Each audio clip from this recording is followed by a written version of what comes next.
Halo semuanya, perkenalkan saya Kezia Tresya Elizabeth Gultom dari 12 IPA 5. Di sini saya akan menceritakan tentang biografi, sinopsis, dan juga amanat dari novel Ronggeng Duku Paru karya Ahmad Tohari sebagai tugas akhir bahasa Indonesia saya.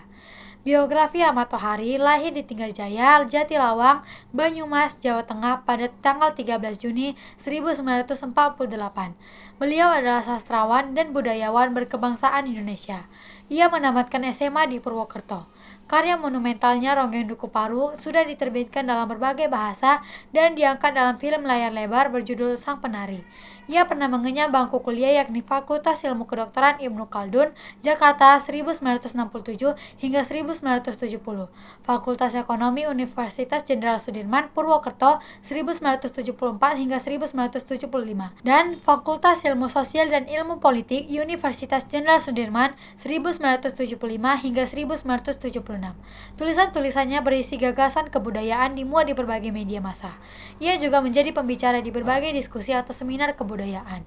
Dalam dunia jurnalistik, Ahmad Tohari pernah menjadi staf redaktur harian Merdeka, majalah Keluarga, dan majalah Amanah. Dalam karir kepengarangannya, penulis yang berlatar kehidupan pesantren ini telah melahirkan novel dan kumpulan cerita pendek.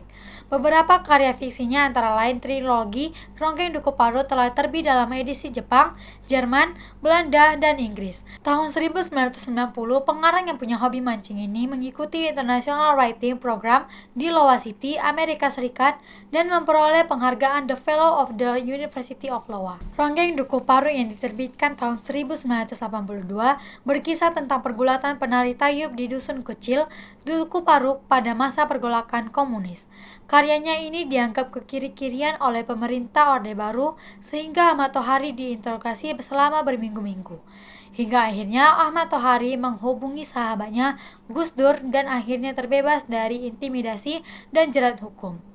Bagian ketiga trilogi berjudul Jantara Biang Lala diterjemahkan ke dalam bahasa Inggris dan cuplikannya dimuat dalam jurnal Manoa edisi Silent Voice terbitan Honolulu University tahun 2000, termasuk yang bagian disensor dan tidak dimuat dalam edisi bahasa Indonesia.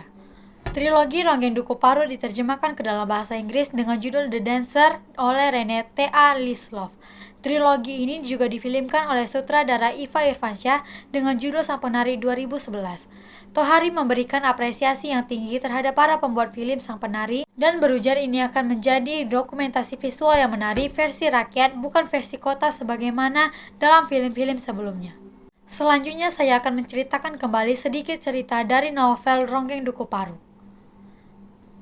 Serintil adalah bocah berusia 11 tahun yang berprofesi sebagai ronggeng. Dia dianggap keturunan Ki Secangga Menggala yang diyakini dapat mengembalikan citra pendukuhan.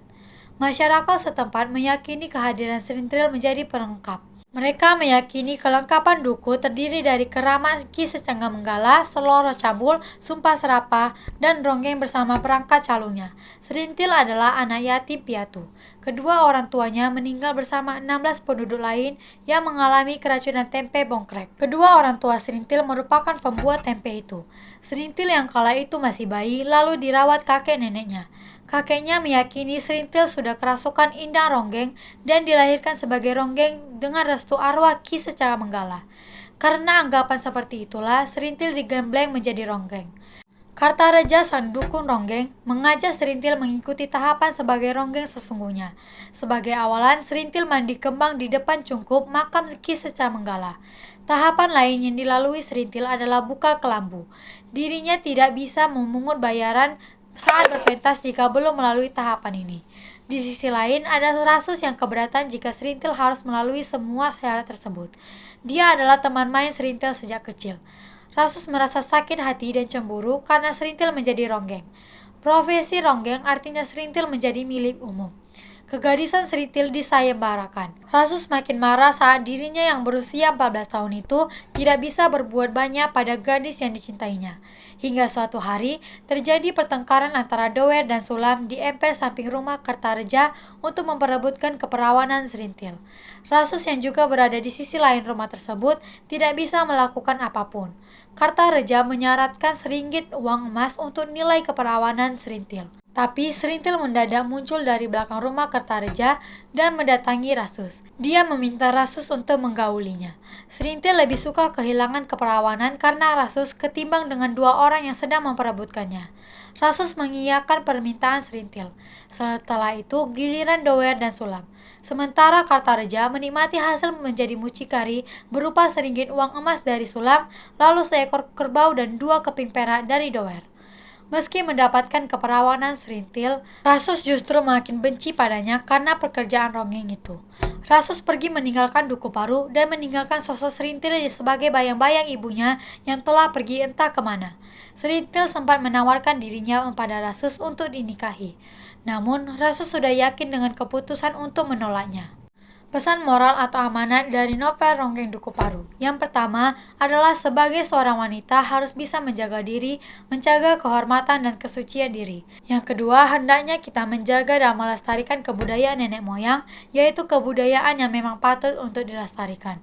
Yang ketiga, dalam hidup setiap manusia harus ikhlas menerima apa yang telah Tuhan takdirkan. Yang keempat, kita harus bijak dalam mengambil keputusan dan tidak perlu tergesa-gesa dalam memutuskan. Yang kelima, jangan pernah memiliki dan menyimpan dendam kepada orang lain, sebab dendam mampu membinasakan manusia. Yang keenam, setiap perbuatan yang dilakukan pasti akan memiliki sebuah akibat.